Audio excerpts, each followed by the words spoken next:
জাতীয় পার্টির co chairman রংপুরের মেয়র মোস্তফা যার নাম, উনি আজকে একটা স্টেটমেন্ট দিয়েছেন তার জায়গা থেকে যে আওয়ামী লীগের যারা ভালো নেতা ছিল তাদেরকে তারা তাদের জাতীয় পার্টির পক্ষ থেকে এবারের নির্বাচনে নাকি মনোনয়ন দিবে।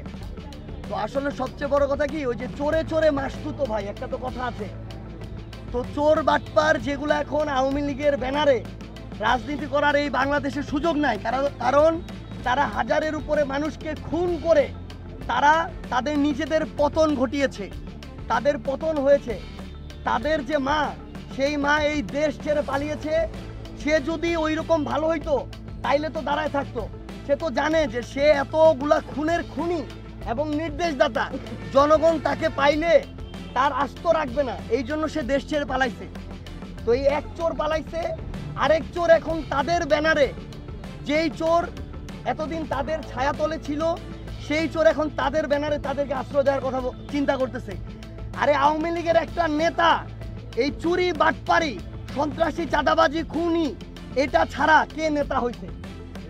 যে নেতা মানে যে ওই একটা জেলার সভাপতি সেক্রেটারি ছিল, এই ছিল ওই ছিল, বিভিন্ন পদে ছিল, আমরা মনে করি প্রত্যেকেই সকল অপকর্মের জন্য দায়ী।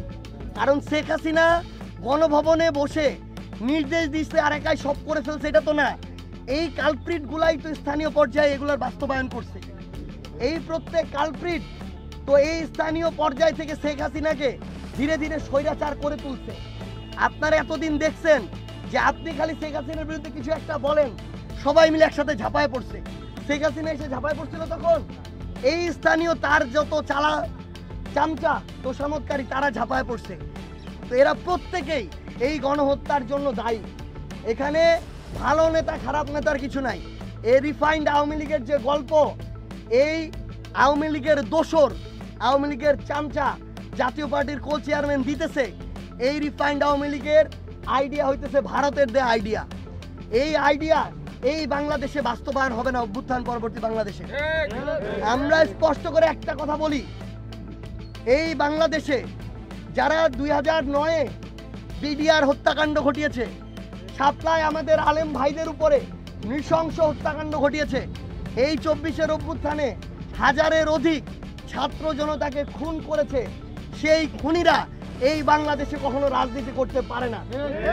আমরা স্পষ্ট করে বলি, যেভাবে আওয়ামী লীগের রাজনৈতিক বা দলীয় সকল কার্যক্রম নিষিদ্ধ করা হয়েছে, আওয়ামী লীগের সবচেয়ে বড় দোসর আওয়ামী লীগের অবৈধ নির্বাচনের বৈধতা দেওয়ার চেষ্টা করা, এই জাতীয় পার্টির কার্যক্রম একইভাবে নিষিদ্ধ ঘোষণা করতে হবে এবং আইনগত প্রক্রিয়ায় স্থায়ীভাবে এই আওয়ামী লীগ এবং তার বি টিম জাতীয় পার্টিকে বাংলাদেশ থেকে চিরতরে এই রাজনীতির জায়গা থেকে নিষিদ্ধ ঘোষণা করতে হবে।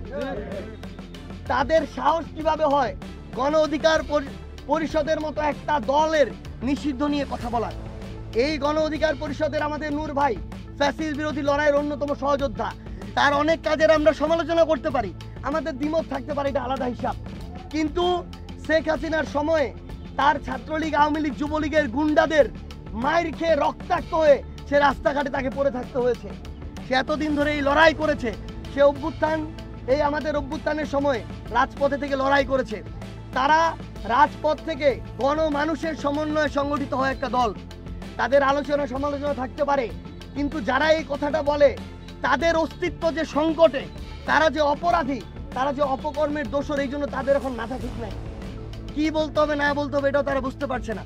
এই জন্য তারা এইসব পাগলের প্রলাপ বলছে। আমরা অন্তর্বর্তীকালীন সরকারকে স্পষ্ট করে বলি, আপনাদের এই ধরনের ফ্যাসিস্টদের দোসরদের প্রতি নমনীয় আচরণ আপনাদের প্রতি বাংলাদেশের মানুষের আস্থার সংকট তৈরি করছে।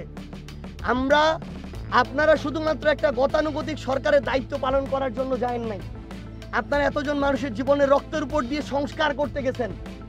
কে কি অপরাধ করছে এটার ডকুমেন্টারি দেখানো আপনার কাজ না, এটার পিছনে কারা দায়ী তাদের বিচার নিশ্চিত করা, তাদেরকে ওই মঞ্চে, তাদেরকে যারা খুনি তাদেরকে ওই ফাঁসির মঞ্চে বিচারিক প্রক্রিয়া নিয়ে যাওয়া হচ্ছে আপনাদের কাজ।